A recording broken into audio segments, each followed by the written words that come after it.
grew up on a dead-end street. How great is that? I don't think I ever realized that until right now. And this is where the dream was born, kind of, you know, in this house. I wanted to be funny, and all the good and the bad things that went with it all lead back to this house, to this backyard, to this area where I'm standing. I think you guys know my story, right? I'm Mexican-American, no father, wasn't raised by my mother, was raised by my grandparents. My grandmother kind of tempered me by her fire, by her attitude, and made me strong. Everything was no. Birthday party? No, get birthday party. No, why are you crying now? No. Chuck E. Cheese, you want to see a mouse? Pull the refrigerator out. What the, by your feet? By your feet! You saw him? Happy birthday, you saw him? From the whole time I was a kid, no one was ever home. And that's like the craziest thing, is that no one was ever home. So TV became like a sibling. In that time, Dinah Shore was on, Merv Griffin was on, Johnny Carson was on, and I started to watch these shows, and they were really easy to watch. They were really funny. Mike Douglas was huge. I'd run home after school and watch Mike Douglas. Mike Douglas had Freddie Prinze on. I was a tremendous fan of Freddie Prinze. The first time I saw him, it made me want to be a comedian, and it made me want to be on TV. I didn't know those kind of positions existed until I saw him. In 1980, there was this cable company in Los Angeles called On TV, and they ran Richard Pryor Live in Long Beach on it. Anyone here ever had a heart attack? Them motherfuckers hype. When I saw it, it was just like life going from black and white to color. I was just walking along and someone said, "Don't breathe." That special, I ended up getting myself on a cassette tape, and then I would just leave it on in my house. It was always on. If it ran out, I rewound it and I started it again, because I wanted to hear what it was like to go from a transition from one thing to the other. And from that, I mean, I just kind of set on my path to be as good as a comic as I could. You know, most families talk about good shit. Well, I graduated from Stanford. Mexicans, hey, tell me about that time I got electrocuted, eh?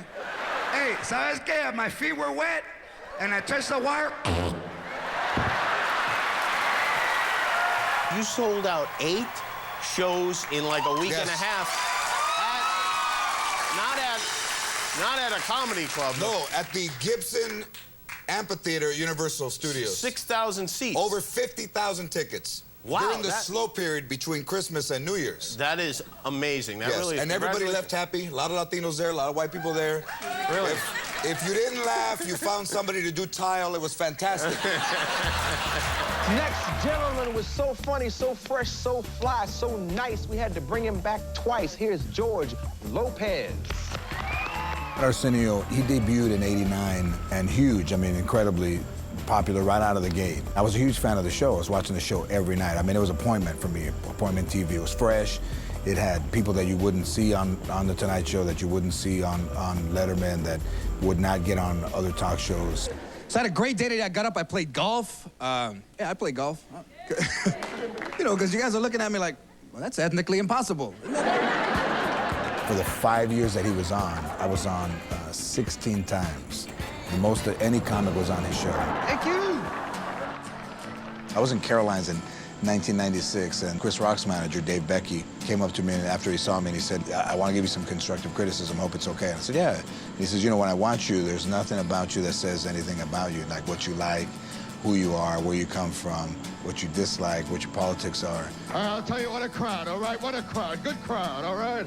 And I remember thinking, you know, that's kind of an interesting. Then I walked back to the Mayflower Hotel, and he was right. That whole night I spent thinking about it. So I got up in the morning and I started to kind of examine what my life was all about. You know, it was my grandmother and being raised, I was raised tough. My grandmother used to hit me, man, for all kinds. I want ice cream. You want ice cream? No. Ice cream makes me dizzy. I met Sandra in 1999, Sandra Bullock. And I didn't know Sandra Bullock from anyone. And she came to see me at the Brea Improv. As soon as I got off stage, she came backstage and said, I want to do my show, but I want to do it about what's in your material. I want to do it about your life. Hi, everybody! Hey! Good to be back. So many people said at the beginning, oh, a Latino sitcom. It was a great comedy piece weekly. It had nothing to do with him being Latino. Where's your mom? It's a full moon, so she's probably out in the yard combing her face. Good comedy And great humor that stems from truth appeals to every audience. I don't care what race, nationality, what language you speak, it translates. I found that my story was everybody's story. And, you know, my dream was everybody's dream. It's the American dream. I am a living example of the American dream. I came from no place, no mother, no father, nobody in my family who believed in me. And my family always told me that I would end up on the street. You're worthless, George, you're gonna end up on the street. You know what? They were right. I did end up on the street, on the Hollywood Walk of Fame.